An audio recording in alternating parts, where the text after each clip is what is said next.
Gracias esta mañana porque estamos aquí con bien. Gracias, Padre, te damos porque tú nos das vida, porque nos das este tiempo y este lugar y la libertad de poder estudiar tu palabra, Señor. Gracias te damos, te pedimos que tú nos sigas permitiendo llevarla a cabo de esta manera, Señor, que nos sigas bendiciendo. Pedimos que en esta hora tú tomes todo el control de este mensaje, Señor, y que cualquier factor interno o externo, físico o espiritual que pueda estar siendo un estorbo, Señor, en el camino para que tu palabra llegue a nuestros corazones y cumpla con su propósito, que estos estorbos, Señor, estas barreras sean quitadas de en medio, sean anuladas por tu poder, que tú permitas que podamos estar concentrados, atentos, Señor, con un corazón que sea como la tierra fértil donde tu semilla, Señor, sea sembrada, tu palabra sea sembrada y pueda producir fruto en nuestras vidas, Señor, que sea útil, que sea eficaz, que este mensaje no nos llene de información, sino que traiga formación, que no quede en nuestra mente, sino que sea guardado en nuestro corazón, Señor, que sea llevado a la práctica y que pueda ser de bendición, de impacto en nuestras vidas. Toma todo el control, Espíritu Santo de Dios, de este tiempo. Tú toma este mensaje en tus manos y transmítenos como tú quieras. En el nombre de Cristo Jesús ponemos este tiempo en tus manos una vez más. Amén. Bueno, vamos a continuar con nuestra serie. Si tú vienes por primera vez, te cuento que estamos viendo cada domingo una serie interesantísima que se titula ¿Cómo escuchar la voz de Dios? Y hemos visto apenas 2 mensajes, así que estás todavía pues a un tiempo correcto, ¿verdad? Si no has venido, te cuento un muy breve resumen. En el primer mensaje hablamos de Samuel, un joven que después se convierte en un grande profeta, a quien Dios le habla y él no reconocía que era la voz de Dios, él piensa que era la de su maestro, ¿verdad? El sacerdote Elí. Y él acude con él 3 veces hasta que Elí se da cuenta que Dios era el que le estaba hablando. Samuel todavía no se ve distinguir y le dice: Samuel, la siguiente vez que escuches que se llama por tu nombre, no soy yo, sino que es Dios que te está hablando, así que dile, habla Jehová, que tu siervo oye. Samuel aprende a escuchar la voz de Dios y de ahí en adelante pues él se convierte en un hombre sensible a la voz de Dios, en un grande profeta, uno de los más importantes del Antiguo Testamento. Al igual que él, platicamos que a veces Dios nos habla, pero no sabemos cómo distinguir su voz, y la gente se hace ideas incorrectas y antibíblicas de cómo Dios habla, y cree que Dios habla de una manera mística, que cuando Dios habla el cielo se abre y una luz se refleja desde las alturas y caen rayos y ángeles bajan con campanas y Dios habla de una forma. Y no es así, Dios habla de otras formas y es lo que estamos analizando en este mensaje. Explicamos que todas las formas que veremos en otros estudios a través de las cuales Dios puede hablarnos siempre tienen que pasar por el filtro de la palabra de Dios. Para que tú certifiques si viene de Dios, tiene que coincidir con lo que la Biblia dice. Si un ángel se te apareció, una persona te dijo, alguien te profetizó, alguien dijo algo y ese alguien levantó un muerto, resucitó un enfermo. No puede resucitar un enfermo, ¿verdad? El enfermo no está muerto. Sanó un enfermo, resucitó un muerto, pero lo que dijo no va conforme a la voz de Dios, la profecía no va conforme a la voz de Dios, no viene entonces de parte de Dios y vimos todo el fundamento bíblico. Esto es importante porque puede haber formas a través de las cuales Dios hable, que también Satanás utilice y que tú por la forma no distingas si es o no de Dios. O sea, no distingues que Dios habló porque el cielo se abrió y un ángel habló o una voz vino o un hombre pues que regularmente predica sana doctrina dijo algo. No, Señor, sea cual sea la forma o el mensajero, tiene que pasar por el filtro de la palabra y si no, no venía de parte de Dios. Y este es el primer requisito que vimos.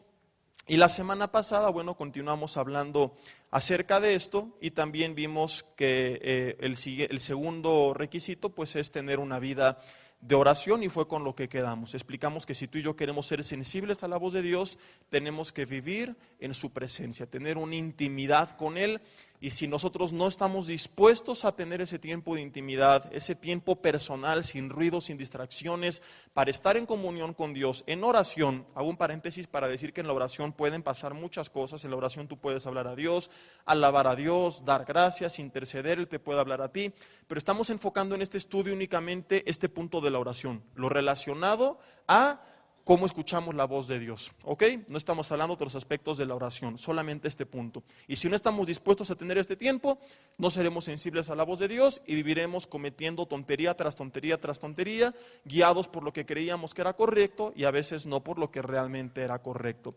Vamos a ver hoy el tercer mensaje, que es como una especie de continuación del anterior, pero que tiene pues puntos independientes. Y el tema de hoy, de este mensaje número 3, es el papel del ayuno y la alabanza en la oración. Vamos a hablar acerca del papel del ayuno y la alabanza en la oración. Voltea con el de al lado y dile, este mensaje te va a servir. Porque te hace falta un ayunito, mijo, dile, ¿verdad? A algunos les hace falta, pero como un año de ayuno, no solamente un día. Y bueno, ese es otro tipo de ayuno del cual después hablaremos. Y bueno, pues vamos ya a entrar de lleno a nuestro mensaje. Si tú y yo leemos en la palabra de Dios, Antiguo y Nuevo Testamento, nos vamos a dar cuenta que todos los hombres y mujeres que Él usó con poder eran diferentes, tenían diferentes, costumbres en algunos de los casos, porque tan solo de Antiguo a Nuevo Testamento, ¿verdad? A través de miles de años algunas cosas llegaron a cambiar. Eran hombres de diferentes clases sociales, eran hombres de diferentes oficios que vivieron en diferentes épocas, en diferentes ciudades. Algunos de ellos, la mayor parte de su vida, como Daniel y sus 3 amigos, por ejemplo, pues la habitaron fuera de su tierra natal, siendo cautivos. Y a pesar de todas las diferencias, en algo coincidían estos hombres. Unos eran pues un poco enojones, otros no tanto, otros tenían inclinaciones a algún pecado, otros no tanto. O sea, Dios no usa una calca, Dios no creó clones, Dios creó hombres y mujeres diferentes, y todos, a pesar de nuestras luchas, presente, pasado, podemos ser, como lo hemos ya dicho en otros estudios, usados por Dios. Pero si en algo coincidían todos era en la comunión que ellos tenían con Dios, en el tiempo que pasaban a solas con Dios, y a través de ese tiempo Dios hacía grandes cosas en su vida. Aclaro, no es que la intimidad con Dios o el tiempo a solas con Dios te dé superpoderes. No es que tú dices, Señor, ya estuve 1 hora en oración, ¿qué me merezco? No, Señor. Sino que es en ese tiempo a solas donde Él va a hablar a nuestras vidas, donde podemos ser sensibles a su voz, y Él va a traer ese quebrantamiento, esa exhortación, esa palabra de ánimo, esa palabra de dirección, y entonces podremos ser guiados por Dios. Y alguien que es guiado por Dios va a tomar siempre las mejores decisiones, siempre las decisiones correctas, y todo le va a salir bien, como Dios le dijo a Josué. Me fascina este pasaje de Josué 1 del 6 en adelante. Josué, que nunca se aparte de tu boca este libro de la ley, sino que día y de noche meditarás en él, para que guardes y hagas conforme a todo lo que en él esté escrito. Le dijo, medítalo, guárdalo y háblalo. 3 cosas que hacer con su palabra. Porque entonces harás prosperar tu camino y todo te saldrá bien. Tú te preguntas si existe en la Biblia la palabra prosperidad y lo que hoy se conoce como el evangelio de la prosperidad. Sí, pero no como hoy se predica. Hoy el evangelio de la prosperidad es, mándame una ofrenda a mí y yo voy a orar por tus deudas y por tu trabajo para que tú seas millonario. Qué fácil sería así la cosa, ¿verdad? Yo me iría saliendo de aquí a la BMW a comprar 5 coches a crédito, mando una semilla a un payaso que dice que va a orar para que Dios cancele mis deudas, y mañana ya tengo 5 coches nuevecitos completamente liquidados, ¿verdad? Y te los revendo a la mitad de precio, y así sigo haciendo constantemente. Es más, hasta te hago un descuento extra por ser hermano y congregarte aquí si quieres. Pero no es así. Esto es una distorsión completa de la palabra, porque para empezar, la prosperidad en la Biblia no está relacionada con el dinero, aunque Dios no está en contra, ¿verdad? Y hubo hombres y mujeres de Dios en la Biblia que tuvieron riquezas. Riqueza no es sinónimo de prosperidad. La palabra prosperidad, cada vez que la encuentras en la Biblia, significa ir hacia adelante, avanzar. Y esto es independiente de tu estatus social. José, por ejemplo, es uno de los más claros ejemplos que nos ilustran la verdadera prosperidad. El hombre hasta los 37 años fue próspero económicamente, cuando llegó a ser el segundo en Egipto después de Faraón. Pero antes de eso, cuando tenía 17 años de edad, es vendido como esclavo por sus hermanos. Y va a la casa de Potifar, y ahí Dios lo prosperó y se convierte en jefe. Y la esposa de Potifar un día tiene ganas de tener relaciones con José, amanece con ganas de carnitas hebreas, carnitas al estilo judío. Y José le dice, Nanaim, yo no voy a caer contigo. Ella entonces lo difama de que la quiso violar con su esposo y lo mandan a la cárcel. ¿Y qué pasa en la cárcel? Dice la Biblia que Jehová estaba con José y Jehová hacía prosperar todo lo que José hacía. Y de la cárcel conoce, ¿verdad?, al copero y panadero de Faraón. Uno de ellos más tarde le recomienda con Faraón, cuando sale obviamente de la cárcel, el copero. Faraón le manda a llamar y se convierte en jefe, en el segundo después de Faraón, aunque tenía la misma autoridad que Faraón porque tenía su anillo con el cual podía firmar cartas y sellarlas en nombre de la máxima autoridad, y Dios le prospera. Esto es la verdadera prosperidad, no es siempre estar hasta arriba, sino donde quiera que estés, como José en casa de Potifar, en la cárcel, en la casa de Faraón, en lo más alto o en lo más bajo, que tú puedas ir hacia adelante. Y esa es la voluntad de Dios para nuestras vidas, y es lo que es hermoso. La Biblia dice, y yo te lo he dicho ya 2 o 3 veces, y nos tiene que quedar grabado en la mente y en nuestro corazón. En 3 de Juan, en el único capítulo que tiene, primeros 2 versículos, amado, yo deseo que seas prosperado en todas las cosas Y esto no es sinónimo de yo quiero que seas multimillonario. Esto es sinónimo de yo deseo que en todo lo que tú haces, tú avances, tú vayas hacia adelante, tú vayas hacia arriba, de victoria en victoria en Cristo Jesús. Así como tengas salud y prospera tu alma. Esta es la voluntad de Dios, pero para vivir esto, la condición que Dios le dio, volviendo al punto en el que empezamos, a Josué es: nunca te apartes de mí. Que nunca se aparte mi palabra de tus labios, de tu mente, de tu corazón.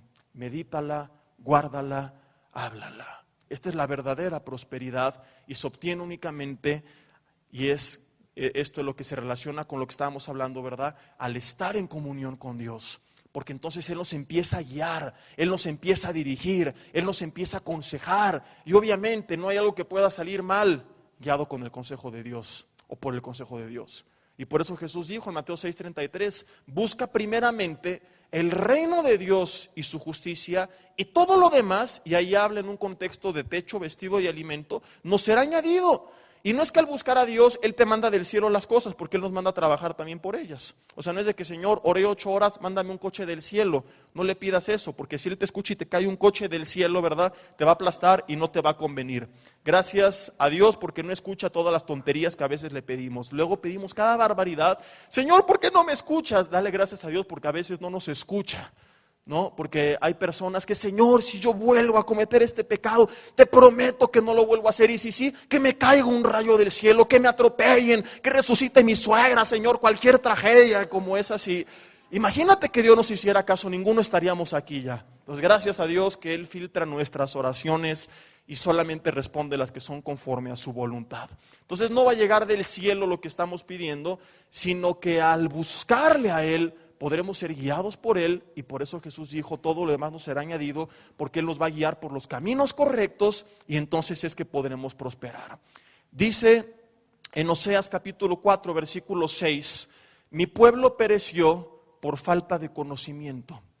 Hubo una época, hubo un momento en la historia del pueblo de Israel en que ellos perecen, tú lo tienes aquí reflejado en las pantallas, mi pueblo fue destruido porque le faltó conocimiento. Ahora este pasaje es de los más mal interpretados y enseñados en las iglesias.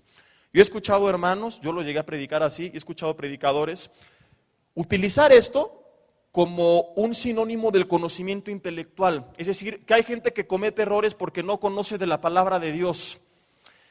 Y que el pueblo de Dios pereció porque no conocía de la palabra de Dios. Enseñar esto es totalmente incorrecto, pero muchas veces lo decimos. Cuando alguien comete un error, actúa incorrectamente por ignorancia, decimos, y escrito está, mi pueblo pereció por falta de conocimiento. No, Señor, este no es el contexto. Si tú lees la historia, ¿verdad? Los versículos antes y después, el libro de Oseas, te vas a encontrar con un pueblo que conocía la palabra de Dios.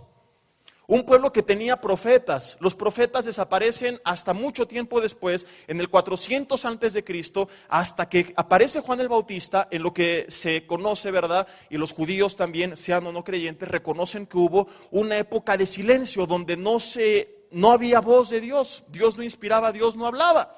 ¿Por qué los libros apócrifos o deuterocanónicos que están en la Biblia de la religión tradicional en México no son inspirados por Dios? Porque son escritos en ese tiempo de silencio. Pero esa es otra historia, ¿verdad? Entonces, ¿cómo van a ser inspirados por Dios si en ese tiempo Dios no habló? Y los mismos libros de Primera y Segunda de Macabeos, por ejemplo, reconocen que hablan solamente algo en un contexto histórico, pero que no había un profeta inspirado por Dios en esos tiempos. Los mismos libros lo reconocen, pero esa es otra historia, solamente era un paréntesis. Entonces, conocimiento intelectual tenían, profetas tenían.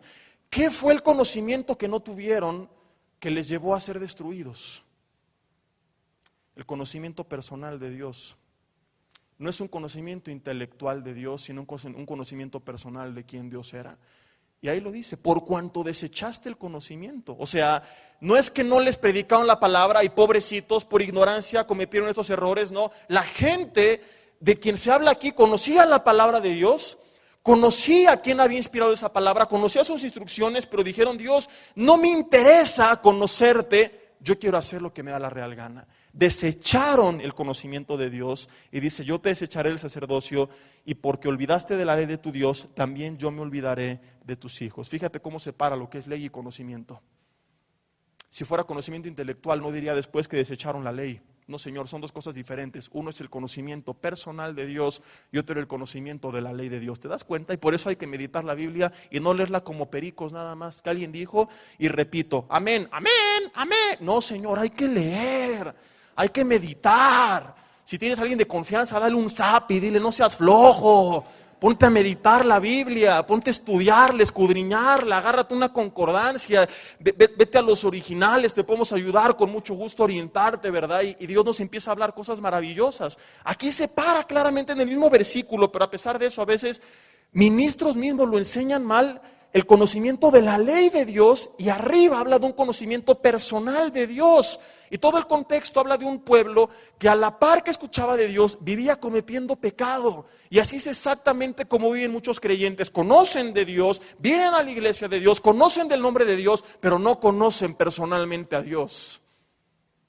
Y un creyente que conoce de Dios, de la palabra de Dios, de los caminos de Dios, pero que no ha aprendido a conocer a Dios porque no tiene intimidad con Dios, es un creyente, porque la historia se repite, que será destruido.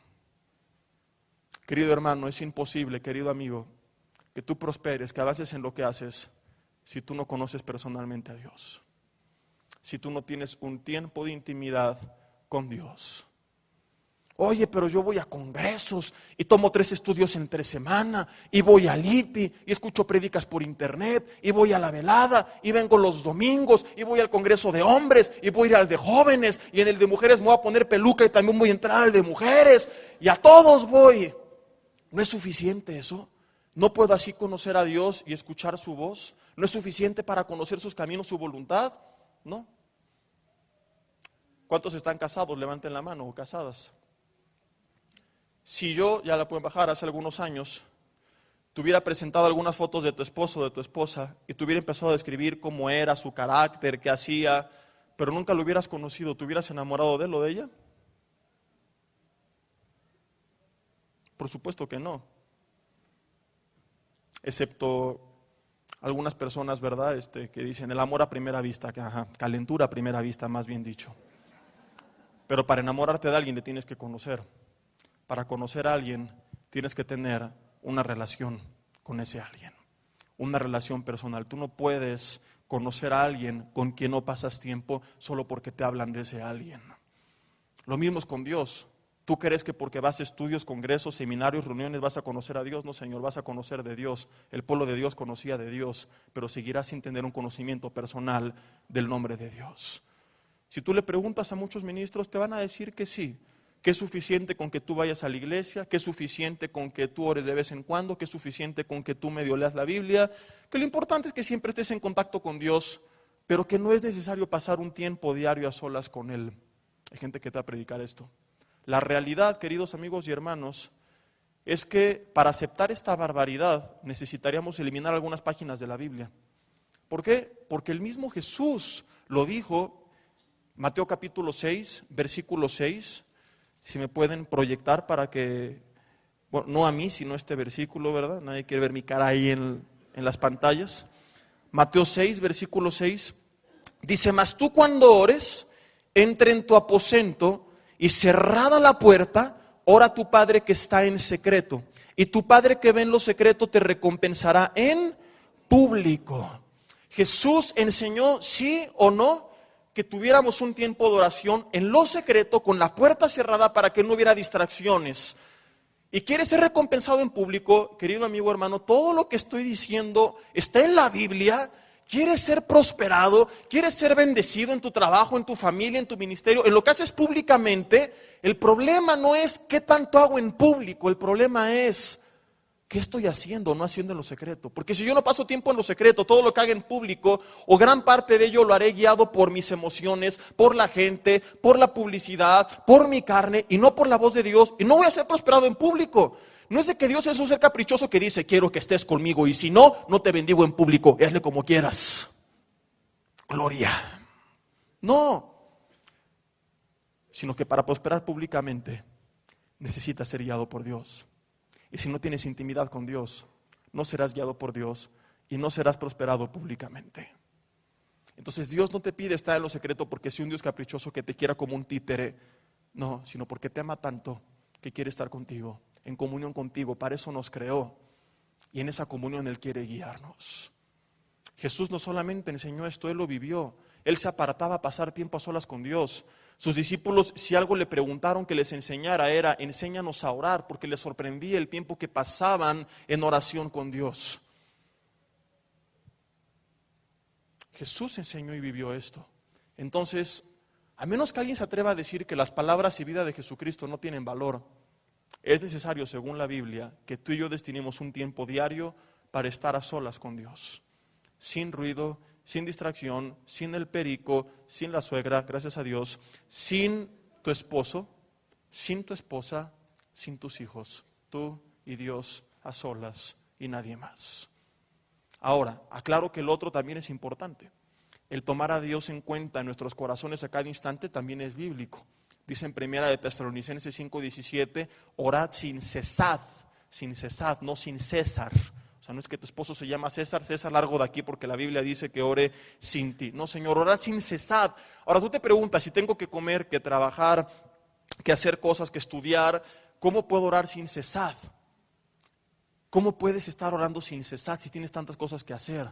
Habla en nuestra mente, en nuestro corazón, porque obviamente no vas a estar en la computadora con todos tus compañeros de trabajo al lado, ¿verdad? Concentrados, sacando el reporte de fin de mes, y tú, oh, gloria a Dios, yo te bendigo, Señor, porque yo sé que tú nos vas a prosperar, Señor, ayuda. No, obviamente no, te van a linchar y te van a correr de trabajo en trabajo por causa del evangelio, no, por causa de que eres bien flojo, más bien dicho, porque no quieres trabajar y te la pasas en tiempo de trabajo haciendo otras cosas. Entonces, orad sin cesar, habla en nuestro corazón. Donde quiera que tú vas, en el coche, en lugar de escuchar a Paca, la del barrio, ir en tu corazón hablando con Dios, vas a entrar a una junta de trabajo, en lugar de estar afligido, ¿y qué va a pasar? Estar en tu mente: Señor, dame sabiduría, dame gracia, toma todo el control. En cada instante de tu vida, estar en tu mente hablando con Dios. Te vas a bañar, te vas a dormir, lo que te decía la semana pasada, esto es estar en contacto constante con Dios. No podemos irnos a un extremo o al otro, al extremo de que solo paso un tiempo en privado con Dios y el resto del día no lo tomo en cuenta, o al extremo de que pues ahí durante el día hablo y todo, y eso me justifica para ya no pasar tiempo a solas con Él. No, Señor, porque es importante tomarlo en cuenta todo el día, pero todo el día hay distracciones. Si yo quiero una dirección específica, necesito pasar tiempo a solas con Él. Te lo dije la semana pasada, la Biblia compara la relación Cristo-Iglesia con la relación de pareja. Llama a la iglesia como la novia y a Jesucristo como el novio. Una pareja pasa tiempo en lugares públicos. Una pareja de novios va al cine, va al boliche, va al café, va con los amigos, va a la iglesia, etcétera, etcétera, etcétera. Pero si ellos quieren conocerse más y llegar a tener una relación más seria, por ejemplo, llegar al matrimonio, ¿qué necesitan? Conocerse. Y para conocerse necesitan pasar tiempo a solas, como hace rato te lo decía. Ojo, aclaro para los jóvenes solteros, dije a solas, no en lo oscurito. Que no falte el que: mi amor, hay que ser hacedores, dice la Biblia, venga chepa acá, mi rey. No, Señor. Tiempo a solas. ¿Qué pasa si una pareja se la pasa en público y nunca convive, nunca tiene un tiempo privado para platicar? Nunca se van a conocer y nunca van a tenerse confianza. Tú no le puedes entregar tu vida a alguien que no conoces. ¿Qué hubiera pasado? Yo les hice este ejercicio hace poco en el estudio del jueves. Queridos hombres y mujeres casados y casadas, si cuando conociste a tu esposo o a tu esposa y no sabías ni cómo se llamaba, él o ella te hubiera dicho: véndate los ojos, déjate vendar los ojos por mí, súbete a la cajuela de mi coche o en la parte de atrás y confía en mí, te voy a llevar a un lugar bien bonito y la vas a pasar bien. ¿Cuántos o cuántas se hubieran dejado? Levanten la mano los facilotes, digo los que hubieran dicho que sí. Por aquí hay una persona, ¿verdad? Nada más, ¿ok? ¿Quién más? Ya aquí, si alguien quiere algo fácil, al final pueden acercarse aquí con nuestro amigo, él dijo que sí, ¿verdad? Si hoy saliendo de la reunión tu esposo o tu esposa te dice lo mismo: mi amor, deja que te vende los ojos, súbete en la parte de atrás del coche, tú confía en mí, ¿cuántos o cuántas se dejarían? Unos lo levantan más por compromiso que por convicción, porque lo voltea a ver el otro con cara de que o levantas la mano o te va a ir mal. Esa sonrisa de: te vas a ir a Apocalipsis 21:8, desgraciado. Otros dicen: no, antes sí me dejaba, ahorita no, ¿verdad? Ahorita menos confío en él o en ella. La gran mayoría dijeron antes no, ahora sí. ¿Qué provocó la diferencia? ¿Qué te lleva a confiar en esa persona a tal grado que pones a ciegas tu vida en sus manos, que le conoces? ¿Cómo le conociste? Conviviendo con él, con ella. Ese es el problema de la iglesia. No confía en Dios. Y cualquier crisis, cualquier problema, cualquier enfermedad, cualquier palabra de Dios, ay Señor, pero ¿cómo y cómo le voy a hacer? Porque no confían en Dios. Y entonces no tienen fe en Él porque no le conocen. Si tú quieres confiar en Dios, necesitas conocer a Dios. Si tú quieres escuchar la voz de Dios, necesitas pasar tiempo a solas con Dios. ¿Tú te imaginas una pareja que nunca pasa tiempo a solas? Que se la pasa en actividades públicas. ¿Cuándo se van a conocer? ¿Cuándo van a hablar las cosas importantes? Yo no los imagino en el cine, por ejemplo, ¿verdad? Hablando a dos novios de su futuro matrimonio. Y la novia, ¿no? Y yo quisiera las rosas así. Y de fondo la película de El Llanero Solitario, ¿no? Tururún, tururún, tururún, tun, tun, tururún, tururún. ¡Ay, Silver! ¿Y qué me decías, mi amor? Obviamente no van a poder hacerlo. ¿O te imaginas que quiera proponerle matrimonio en el boliche? ¿Te quieres casar conmigo? ¡Chusa! ¿No? O en los tacos, allá dentro de un taco de pastor, y cuando abre el taco el anillo ahí. No tomen esa idea, no es buena, ¿no? Porque algunos dicen, es buena idea, le gustan los tacos a mi novia. No, señor, analizarlo todo, retener lo bueno nada más. A menos que quieras que te diga que no. Ahora, si quieres que te truene, ahí tienes una forma muy decente de hacer que te truene sin tú meter las manos, ¿verdad? Necesitan pasar tiempo a solas. Y lo mismo es con Dios. Su novia, la iglesia, tiene este grave problema. No confía en el novio porque no le conoce, porque no pasa tiempo a solas con él, porque nos las pasamos en el congreso y en el seminario y en la reunión y en el estudio y en el discipulado y en la velada y en el retiro. Y estamos como aquella pareja de novios, boliche, cine, café, por aquí, por allá. No podemos conocer a Dios porque no estamos teniendo tiempo a solas con Dios. Queremos escuchar su voz. Él nos quiere seguir hablando, pero queremos tú y yo escuchar su voz. Necesitamos acudir a esa cita, tú y yo a solas con Él. Dice Proverbios capítulo 8, si lo quieres ver conmigo, y si no lo quieres ver conmigo, bueno, te lo leo desde aquí y no hay ningún problema. Proverbios 8, versículo 34. Dice, bienaventurado el hombre que me escucha. ¿Tú sabes qué significa bienaventurado en la Biblia? ¿Qué significa? Bendecido. Bendecido el hombre que me escucha. Bendecido el hombre que me escucha. Velando a mis puertas cada día, aguardando a los postes de mi casa. Porque el que me halle, hallará la vida, versículo 35, y alcanzará el favor de Jehová. Nos habla aquí nuevamente de pasar un tiempo a solas con Dios, para escuchar su voz, y al escuchar su voz seremos bienaventurados. Es importantísimo que tú y yo nos organicemos, como la semana pasada concluíamos, aunque sea empezando de 15 minutos en la mañana, 15 en la noche, irte haciendo un tiempo y aumentándolo cada vez más, pero empezar de ya para tener un tiempo a solas con Dios. Ahora quiero hablar en el tiempo que nos queda, en estas 2 horas que nos quedan, porque a partir de hoy cambió el programa, como estamos de vacaciones y nadie tiene cosas que hacer, no se crean, estoy bromeando, ¿verdad? Muchos tenemos cosas que hacer. Quiero hablar de 2 factores que pueden ayudarnos a ser más sensibles a la voz de Dios en nuestro tiempo de oración.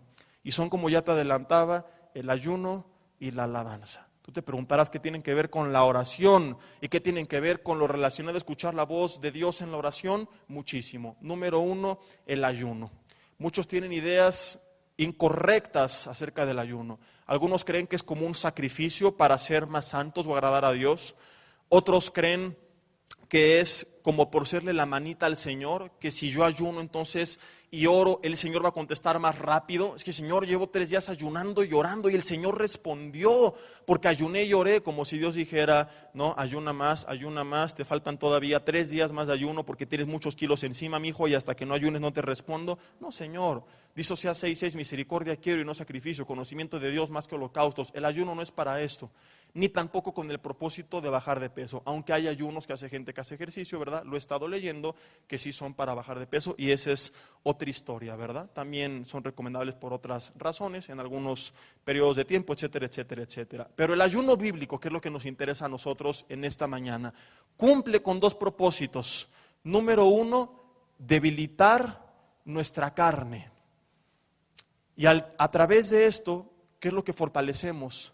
El dominio propio, número 1. Una persona que controla lo que come, controla todo. Si tú no eres capaz de controlar lo que comes y poner, como dice Proverbios, cuchillo a tu garganta, ¿verdad? Y decidir, no voy a comer esto, voy a restringir la cantidad de grasas que yo ingiero, de azúcares, etcétera, etcétera, etcétera, etcétera. Esto me conviene, esto no. Como dice Primera de Pancho 10:12, todo con medida, nada con exceso. Es una persona que no va a poder controlar el día de mañana otras tentaciones que vengan a su vida. Una persona que cuando venga el alcohol, las drogas, una mujer, un hombre, una mujer y un hombre, lo que tú quieras, ¿verdad? No va a poderse controlar. Una persona que aprende a dominar sobre su carne y decir, no lo voy a hacer, es una persona que va a aprender a fortalecer el dominio propio. Y en segundo lugar, lo que nos interesa y relacionado con el tema, al debilitar nuestra carne, podemos hacer que nuestro espíritu se fortalezca y que seamos entonces más sensibles a la voz de Dios. Una persona que ha debilitado la carne está más sensible y susceptible a las cosas espirituales, a la voz del Espíritu Santo. Vamos a ver ejemplos de esto más adelante. Y por eso es que el ayuno solamente tiene que practicarse, solamente, recuerda esto, si vas a pasar un tiempo a solas con Dios en oración, pidiendo una dirección específica para algo, o durante una actividad ministerial, o sea, vas a organizar un congreso, vas a dar un devocional, vas a dar un estudio, vas a dar una conferencia, se vale entonces que ayunes. A mí me gusta cuando comparto mensajes no comer hasta después por esta razón, ¿verdad? Entonces solamente para estas dos cosas, porque estamos más sensibles a la voz de Dios. Pero si estás en tus actividades normales, o sea, quieres ayunar un lunes normal de trabajo, de ajetreo, de ejercicio, te vas a desmayar. Es que caí en reposo por la unción del Señor. No, que esté en reposo porque estás muerto de hambre y vete a comer una hamburguesa ya, ¿verdad? No es falta de fe. No, querido hermano, desde el Antiguo Testamento Dios da muchas órdenes y leyes que van de la mano con el sentido común. Dios nos dio un razonamiento y una mente para utilizarla. No es solamente un souvenir celestial nuestro cerebro. No, Señor, hay cosas más bien el sentido común no está peleado con la fe, ¿verdad? Pero esa, como decía la profeta Nanachona, esa es otra historia. Estás en tu actividad normal, no es un tiempo para ayunar, porque no se trata de hacer un sacrificio, de, ay, dejé de comer hoy. No, es dejar de comer si vas a estar ese tiempo haciendo algo para Dios, o pasando un tiempo con Dios para ser más sensible a la voz del Espíritu Santo y tener una dirección. Hay diferentes tipos de ayuno. Algunos ayunan comiendo frutas y verduras, otros hacen un ayuno a base de puros jugos y licuados, otros a base de pura agua. No existe tal ayuno como ni agua ni comida, porque ahí sí te nos vas a morir, que viene del griego petatearse, si lo quieres anotar. Entonces hay diferentes tipos de ayuno. No hay en la Biblia una regla, así, el que ayuna tiene que 3 días sin comer nada, y si no, pecado y le cae un rayo del cielo. No. Hay ayunos que son de mediodía, ayunos de un día, de 2 días, de una semana. El más grande que conocemos es el de Jesús, 40 días y obviamente pues también las 40 noches, ¿verdad? Bueno, falta el que, hermano, ayuné 40 días, pero de 2 a 8 de la mañana se embute unas hamburguesotas así, ¿no? Pero no 40 noches, sino que son completos. Si estás ayunando y de repente te da mucha hambre y te sientes mal y lo rompes, ¿pasa algo? No pasa nada. Ve acostumbrando tu cuerpo y no hay ningún problema. No te tienes que sentir mal si tú lo rompes. No tenemos que caer en el error de querer cometer sacrificios y criticar a otros. Es que le da vueltas a la villa, y tú y yo estamos haciendo algo similar, ¿verdad? Creyendo que podemos agradar a Dios mediante sacrificios. Misericordia quiero y no sacrificios. Conocimiento de Dios más que holocaustos. O sea, el propósito del ayuno no es un holocausto hacia Dios, que si aunque no lo aguante lo tengo que cumplir, sino que a través de eso yo pueda ser más sensible a la voz de Dios. Y si lo tengo que romper, no pasa nada. Dios no se enoja. Yo lo que te recomiendo es empezar poco a poco, ¿verdad? A lo mejor empiezas un día con medio ayuno, otro día con ayuno de frutas y verduras, otro de puros jugos y licuados, ya hasta el final dejar el más fuerte, que es pura agua durante todo el día, e irlo programando así para que tu cuerpo se vaya acostumbrando. Ahora, ¿cuál es el papel del ayuno en la oración? Dices, bueno, ya me dijiste el resumen muy breve de qué es el ayuno y para qué, pero ¿cuál es su papel en la oración? Es muy importante porque, como ya dijimos, nos va a ser más sensible a la voz del Espíritu Santo. Mi recomendación es, como te dije, que empieces con poca intensidad y le vayas subiendo y que lo lleves a cabo. Al menos, hay gente que lo hace regularmente, periódicamente a la semana o al mes o al año. Algunos hacen a principios de año el ayuno de Daniel, puras frutas y legumbres, etcétera, etcétera, etcétera, ¿verdad? Y mi recomendación es que cuando menos, si no lo quieres establecer como algo periódico, ayunes de ley siempre que estás en búsqueda de una dirección específica de Dios para tu vida. Algo, como te dije en el primer estudio, que no encuentras explícitamente en la Biblia. Señor, estoy buscando trabajo, ¿dónde quieres que yo esté? Señor, estoy soltero, estoy soltera y no encuentro a la persona que tú tienes para mí y hay 2, 3 candidatos, ¿verdad? A lo mejor abres su palabra, imagínate que la abres donde dice, todo el que a mí viene yo no le echo fuera, y no vas a creer que esa es la voluntad de Dios, ¿verdad? Que el que sea pues ya estuvo. Sino que tú empieces a orar, estás buscando una dirección acerca de un negocio que vas a iniciar, en qué iglesia tengo que estar, que tú estés algunos días, aunque sean separados, dedicando un tiempo al ayuno y a la oración para pedir esa dirección específica de Dios. Y esto es lo que hacían, tú encuentras varios ejemplos de esto en el Antiguo y Nuevo Testamento, siempre que estaban en una situación similar. Quiero explicarte esto. Cuando la gente oraba por una petición, tú vas a encontrar que viene solamente la palabra oración, sin estar acompañada de alguna otra acción, más que orar. Pero cuando oraban en busca de dirección o de respuesta, en la gran mayoría de los casos, si no es que en todos, vas a encontrar que viene de la mano la oración juntamente con el ayuno. Es lo mismo nosotros. Vas a orar normal, una petición, intercesión, dar gracias, etcétera, etcétera, etcétera. No es entonces indispensable el ayuno, pero estás buscando una dirección de Dios, tienes duda, tienes un problema, tienes 2 caminos y no sabes cuál seguir, entonces sí dedico un tiempo a la oración de la mano con el ayuno, para tener una dirección más específica.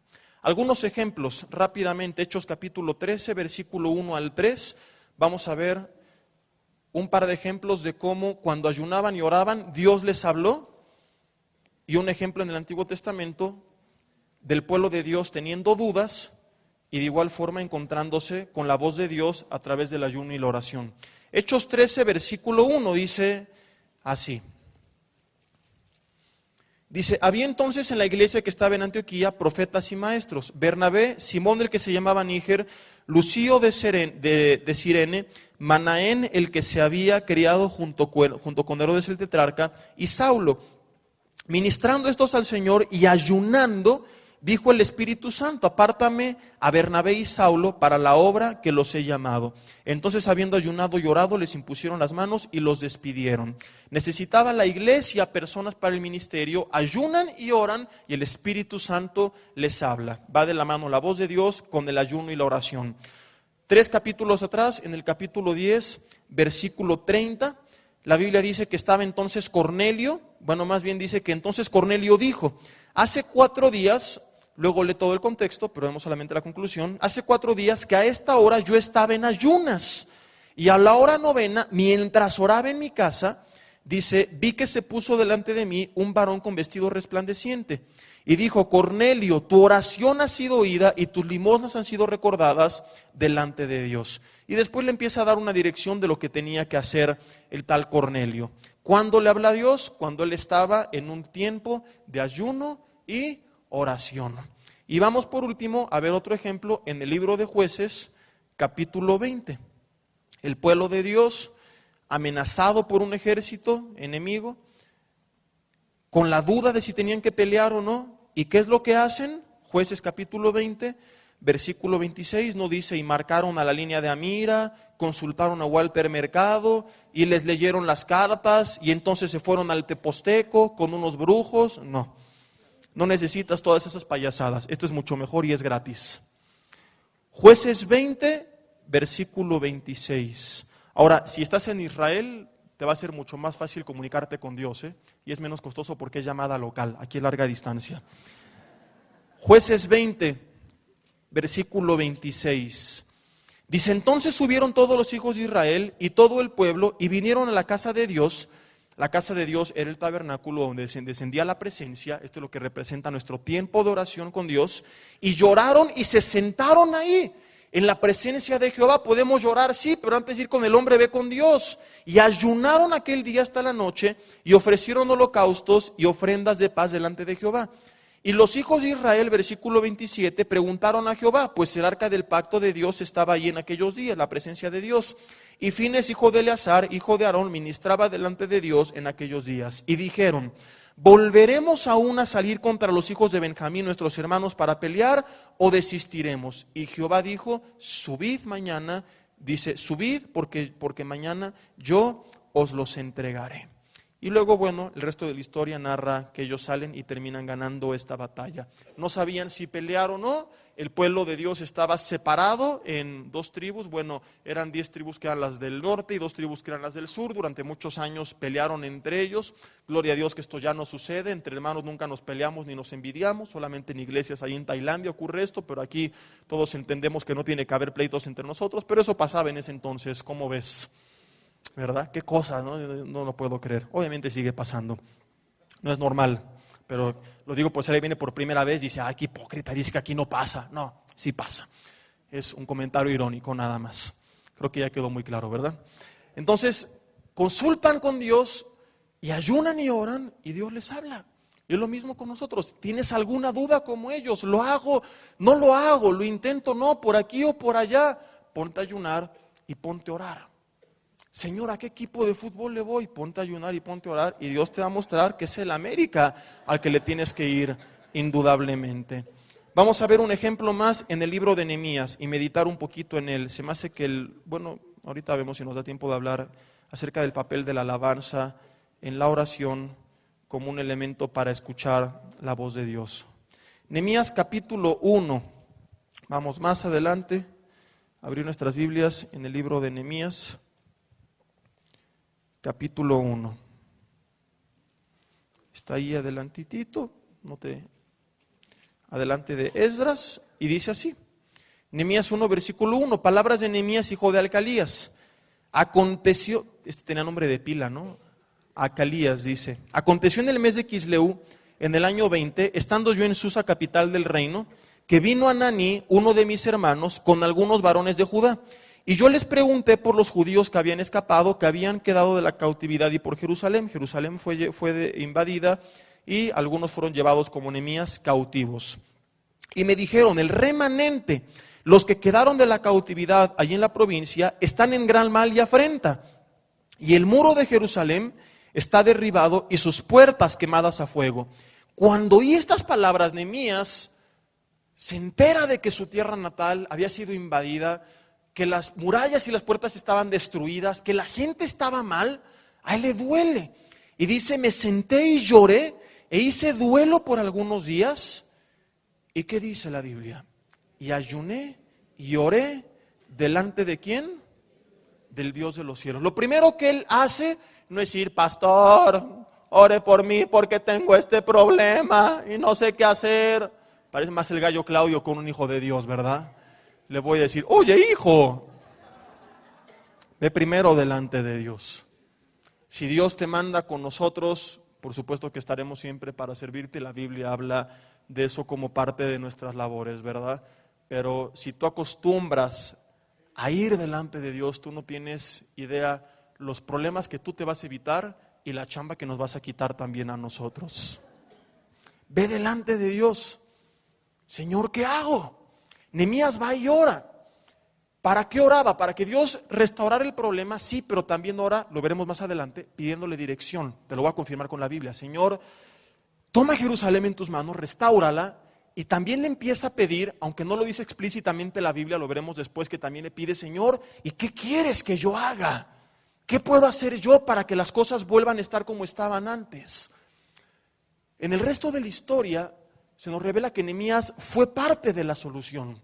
Nehemías va, como veremos, después delante del rey, le pide ayuda, el rey se la da, él llega a su tierra natal, convoca a algunas personas y comienzan a reconstruir las murallas. Enfrenta oposición, se desaniman, lo vuelve a intentar, es una larga historia, total que al final vuelven a reconstruir la ciudad.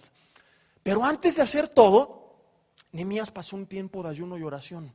O sea, no se enteró y ¿qué hubiéramos hecho nosotros? Luego, un avión, ¿verdad? A Jerusalén, a ver cómo está la ciudad. Luego, a ver, no puede ser, a pelearnos con los enemigos. Así somos el ser humano, somos impulsivos. ¿Te enteraste de algo? Luego el teléfono. No. Vete a solas con Dios. y dile: Señor, ¿qué quieres que haga? Nehemías va y pide esa dirección. Nehemías era el copero del rey, tenía palancas. Sí, tenía palancas. Digo, su chamba no era muy buena, ¿verdad? Bueno, muy deseable, más bien dicho, pero era importante. Era el que se encargaba de probar la copa para ver que no tuviera veneno. Si seguía vivo significaba que no. Si caía muerto significaba que tenía veneno, ¿verdad? Entonces, no es... Tú te quejas de tu trabajo. Cada vez que te quejes, acuérdate de la chamba de Nehemías y dile: gracias, Dios, por el trabajo que tú me has dado. Entonces Nehemías, como vemos más adelante, el rey le da apoyo, o sea, tenía gracia delante del rey. Pero antes de ir con el rey, él fue con Dios.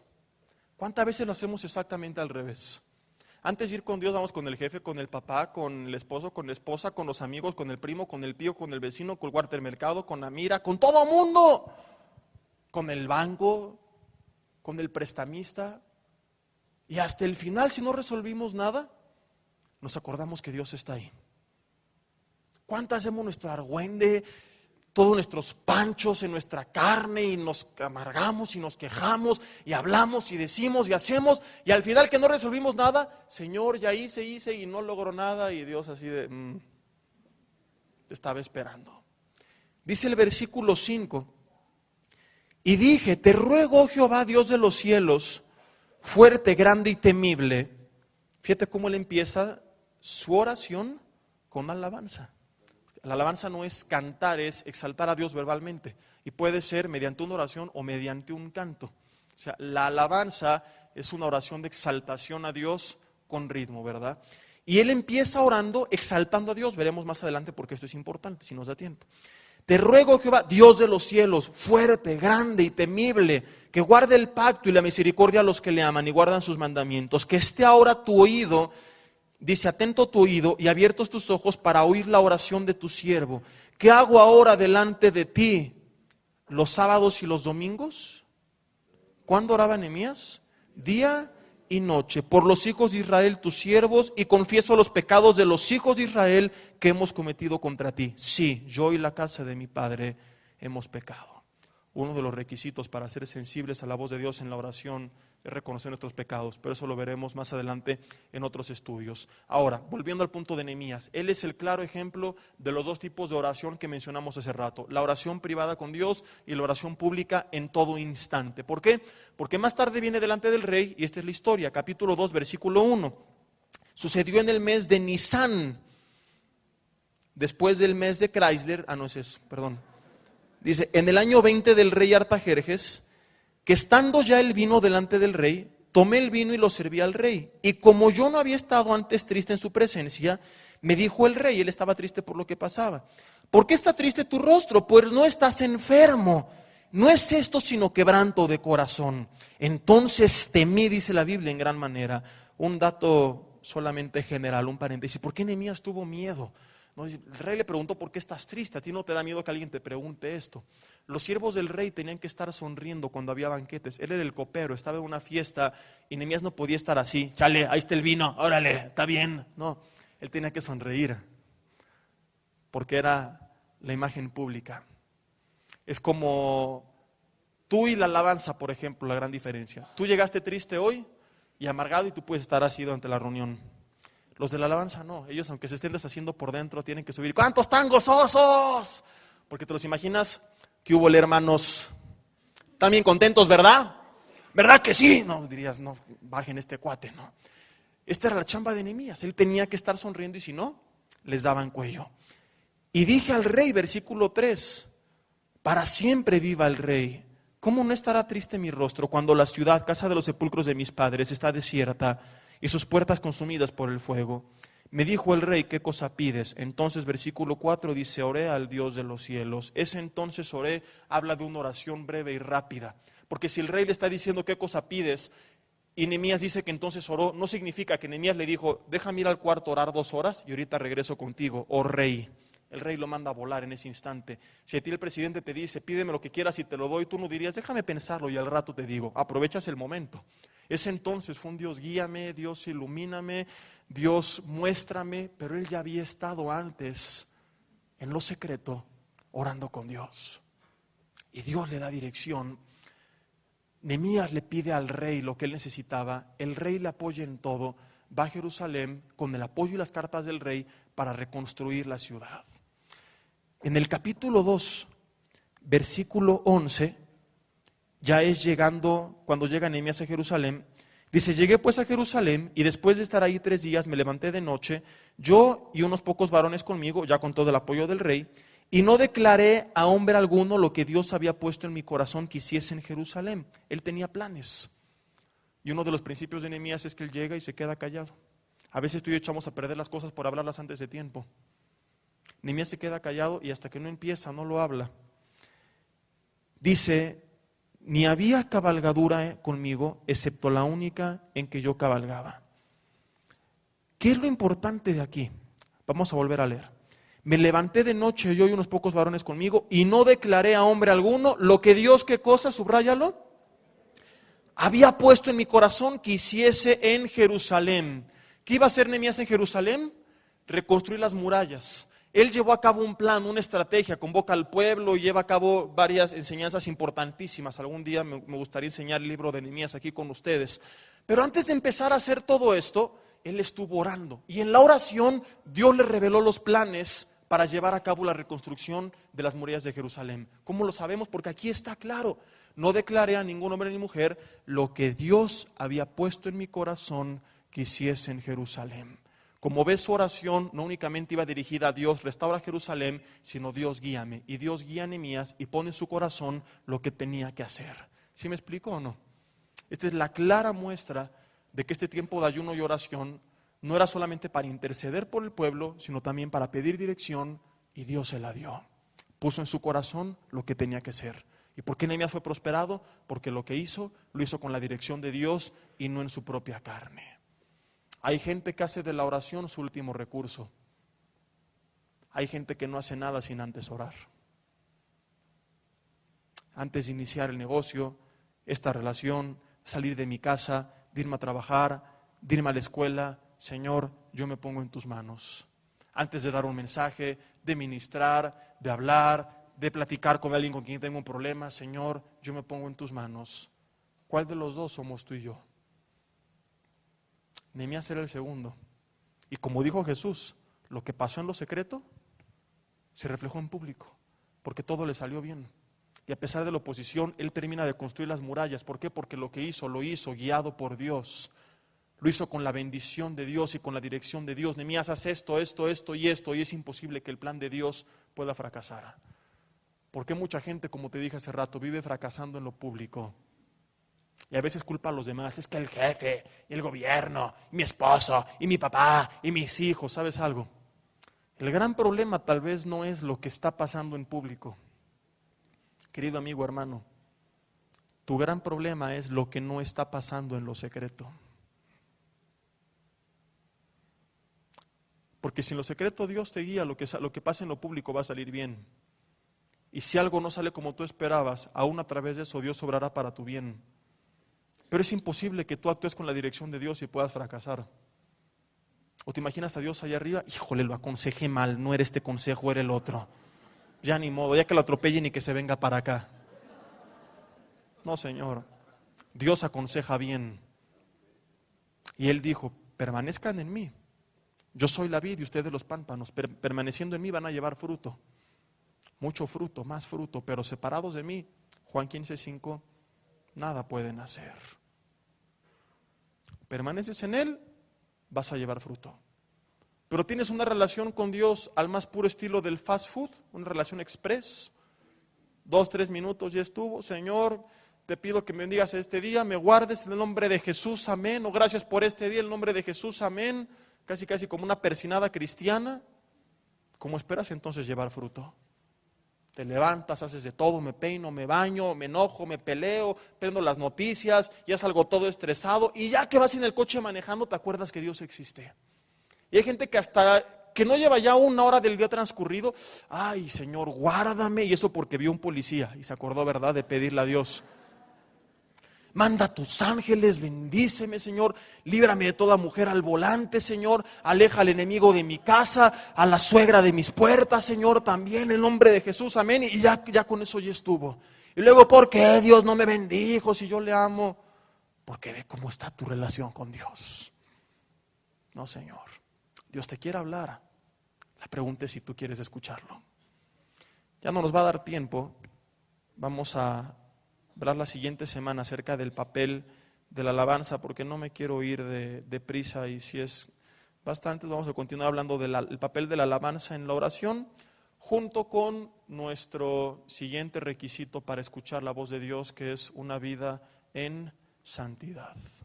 Sin santidad, no solamente no veremos a Dios, sino que es imposible que podamos escuchar la voz de Dios. Hablaremos de qué es la santidad, aclararemos algunas cosas, como santidad no es perfección, porque vamos a llegar a caer, a dudar, a desanimarnos, a tropezar. Hablaremos de qué es una vida de santidad y cuál es su papel para poder escuchar la voz de Dios, y cuál es el papel de la alabanza también dentro de la oración para ser sensibles a la voz de Dios.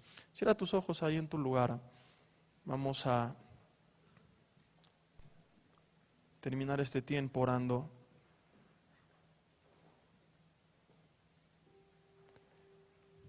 Y dile ahí en tu lugar: Dios, te doy gracias en esta tarde, porque tú me sigues iluminando, Señor. Como tu palabra dice, en tu luz veremos la luz. Sigues iluminando, Señor, cada rincón de nuestro interior, que nos sigues mostrando cosas importantísimas que tal vez desconocíamos o conocíamos pero no vivíamos. Señor, nos ha quedado claro que es imposible prosperar sin tu dirección. No te apoyes en tu propia prudencia, decía el rey Salomón. Fíate de Jehová de todo tu corazón, reconócelo en todos tus caminos, y Él enderezará tus veredas. Yo no sé cuántos errores has cometido en ignorancia de la palabra de Dios o de la misma persona de Dios.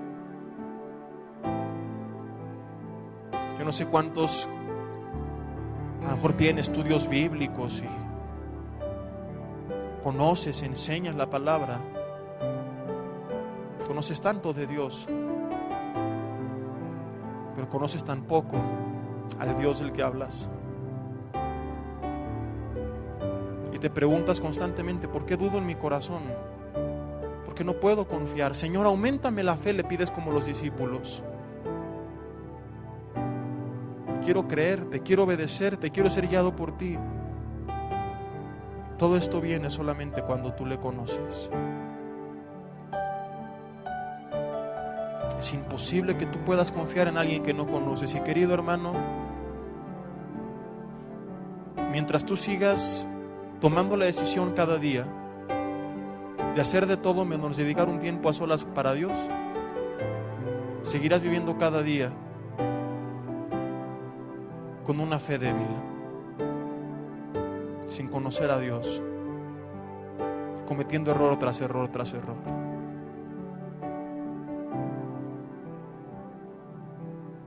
Ahora, la idea no es que tú te arrepientas para mal, en el sentido de lamentarte de los errores que has cometido, sino que te arrepientas para bien. La Biblia habla de dos tipos de tristeza: una que es mala, que es la del mundo, y una que es la de Dios, que nos lleva al arrepentimiento. Esa es la buena. La tristeza que nos lleva a lamentarnos por dentro por lo que hicimos, pero no a quedarnos ahí, sino a cambiar nuestro actuar de aquí en adelante.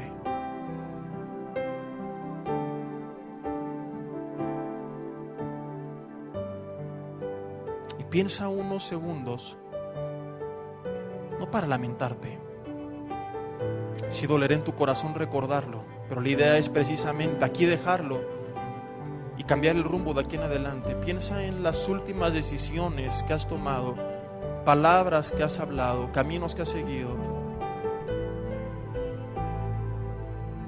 Pregúntate si fueron lo más correcto. ¿Cuántas cosas hemos hecho que después nos lamentamos y decimos: si yo hubiera? El hubiera ya no existe, ya pasó. pero sí existe por delante lo que tú harás.